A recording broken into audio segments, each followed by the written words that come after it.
Hi అండి, అందరికీ నమస్కారం. Welcome to my channel. ఈ వీడియోలో సచివాలయ ఉద్యోగులకు సంబంధించి వాలంటీర్లకి వీళ్ళందరికీ సంబంధించి తాజా అప్డేట్ న్యూస్ అయితే రావడం జరిగిందండి.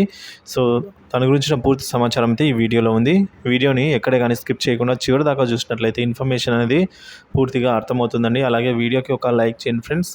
ఇక విషయానికి వచ్చినట్లయితే గ్రామ వార్డు సచివాలయ వ్యవస్థకు సంబంధించి 4 అంశాల ఆధారంగా అయితే సిపిఆర్ అధ్యయనం చేసిందండి. ఇక సంస్థాగత పాత్ర, సంస్థ నిర్మాణము, మానవ వనరులు, కార్యకలాపాలపై అధ్యయనం చేసి ప్రక్షాళన కోసం పలు సూచనలు చేసింది ప్రభుత్వం. సచివాలయాలు స్థానిక సమస్యలను గుర్తించి వాటికి పరిష్కారాలు చూపడం లేదని, స్థానిక సామాజిక ఆర్థికాభివృద్ధి ప్రణాళికలు రూపొందించి నిర్వహించడం లేదని నివేదికలో పేర్కొన్నారు. ఫ్రెండ్స్, మనము చూసుకున్నట్లయితే సచివాలయం ఏదైనా మనకు అవసరం ఉండి పని కోసం, ఏదో సపోజ్ రేషన్ కార్డు కోసం కానీ ఇట్లా ఏదైనా డాక్యుమెంట్ కోసం మనం వెళ్ళినప్పుడు అక్కడ మనకు ఎంత మటుకు పనితీరు అనేది క్లియర్గా తెలిసిపోతుంది. కాబట్టి సో ఈ నివేదిక అయితే ఇవ్వడం జరిగిందండి. ఆర్థికాభివృద్ధి ప్రణాళికలు ఏమే కానీ కార్యకలాపాలు అక్కడ జరగలేదండి, పెద్దగా జరగలేదు, అన్ని చోట్ల అని కాదు. సో ఆల్మోస్ట్ మనకు తెలిసిందే అండి. దాని గురించి పక్కన పెట్టేద్దాము. సో ఈ విధంగా సచివాలయం వల్ల పెద్ద యూస్ లేదని చెప్పేసి నివేదిక ఇవ్వడం జరిగింది. సమస్యల పరిష్కారం ఇలా అండి. స్థానిక సమస్యలను గుర్తించి ఫస్ట్ వాటి సమస్యల పరిష్కారానికి తగు ప్రణాళికలు రూపొందించి అమలు చేసే విధంగా గ్రామ వార్డు సచివాలయాలను విస్తృతపరచాలని నివేదికలో సూచించారు. సో అంతే కదండి. ఇప్పుడు సచివాలయం పెట్టినారంటే అది ఎవరి కోసం పెట్టింటారు ఫ్రెండ్స్? ఇప్పుడు సచివాలయంలో ఏవైనా రికమెండేషన్ కోసం వెళ్తేనో ఎవరికి పనులు అవుతాయంటే అది అందరికీ ఎట్లా ఉపయోగపడుతుంది? కాబట్టి సచివాలయం పర్పస్ ఎలా ఉండాలంటే సమస్యలను గుర్తించి ఆ సమస్యల తగు ప్రణాళికలు రూపొందించి ఈ విధంగా. సో అక్కడ ఉద్యోగుల పనితీరు కూడా పర్సనల్గా చెప్తున్నా ఫ్రెండ్స్, ఇది అందరికీ కాదు.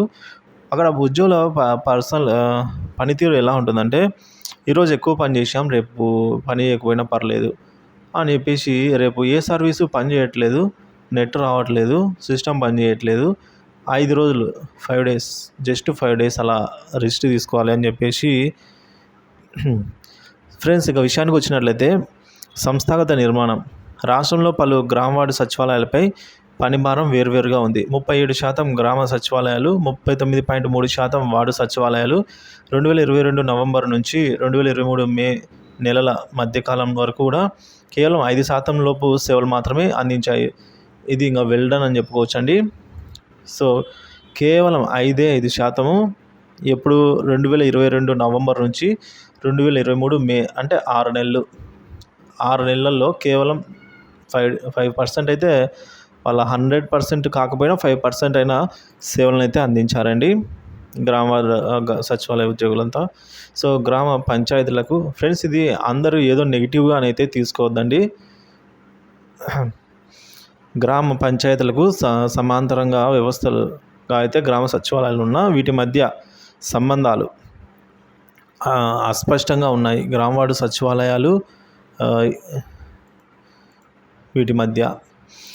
సో ఇంకా మానవ వనరుల పని భారం విషయానికి వచ్చినట్లయితే గ్రామ వార్డు సచివాలయాల్లో జీవనోపాధి అంశాలు, వ్యవసాయము, పశుసంవర్ధక శాఖ తదితర విభాగాలకు ప్రత్యేక మానవ వనరులు ఉన్నాయి, కానీ వార్డు సచివాలయాల్లో లేవు.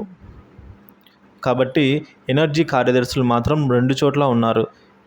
ఏఎన్ఎం రెవెన్యూ కార్యదర్శులు, రెవెన్యూ అధికారులు గతంలో ఉన్నారు. సచివాలయ ఏర్పాటుతో వారి సంఖ్య పెరిగింది. సచివాలయ కార్యదర్శుల నుంచి విద్యార్హతలు కలిగి ఉన్నారు. వారికి నిరంతరం సాంకేతిక శిక్షణ అవసరం. అయితే శిక్షణ ఇచ్చే సంస్థలు రాష్ట్రంలో లేవు. ఇది ఫ్రెండ్స్ పరిస్థితి. ఇక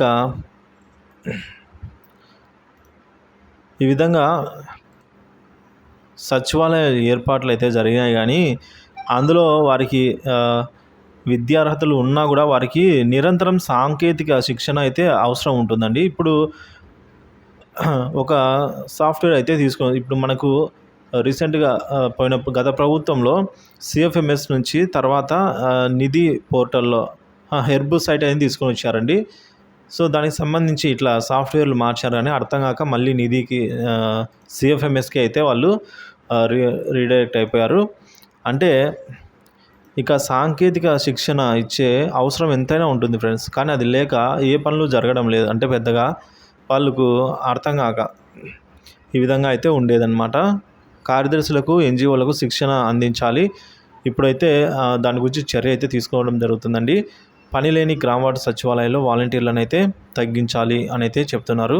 సో, ఇక్కడ సచివాలయం ఉంది. ఇక్కడ ఇంతమంది ఉండాల్సిందే, అంతమంది ఉండాల్సిందే అని లేకుండా అక్కడ వర్క్ ఎంతో ఉంది, ఎంతమందికి అక్కడ ఈ విధంగా సస్టైన్ అవుతారో, అంటే ఎంతమందికి సూటబుల్ ఎంతమంది ఉద్యోగులు ఉండవచ్చు అని చెప్పేసి సఫిషియెంట్ మాత్రమే పరిగణలోకి తీసుకోవడం అయితే జరుగుతుంది అని ఇప్పుడు అంటున్నారు. ఇక పని విభజనకు మార్గదర్శకాలు, గ్రామవార్డు సచివాలయ పర్యవేక్షణ, నిర్వహణ జిల్లా మండల కార్యాలయాల మాదిరిగా అటెండెన్స్, లాగిన్, రిపోర్ట్లు, డేటా తదితర భారం తగ్గించాలి. సిబ్బందికి కార్యాలయాల్లో పనిచేసేందుకు ప్రాధాన్యత క్రమం ఇచ్చి పని విభజనకు స్పష్టమైన మార్గదర్శకాలు ఇవ్వాలి. జిల్లా కలెక్టర్ల ఆధ్వర్యంలో ఆయా శాఖల మధ్య సమన్వయ కమిటీని ఏర్పాటు చేయాలి.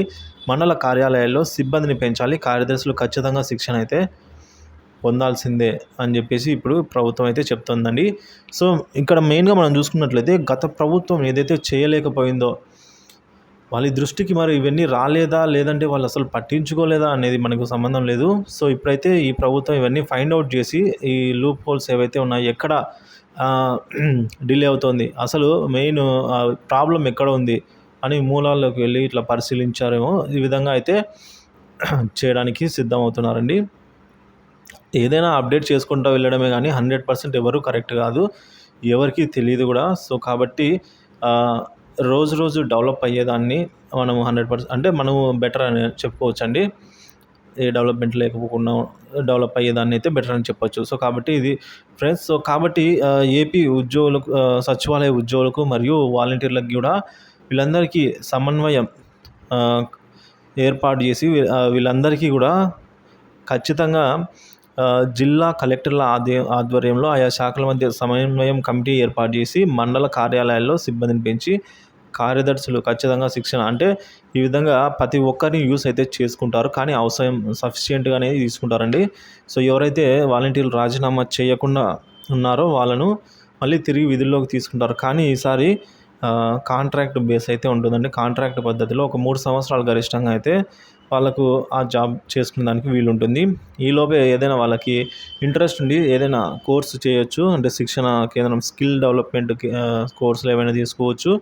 ఈ విధంగా వాళ్ళు దీనికంటే పై స్థాయి మంచి ఉద్యోగం అయితే సంపాదించుకోవచ్చండి.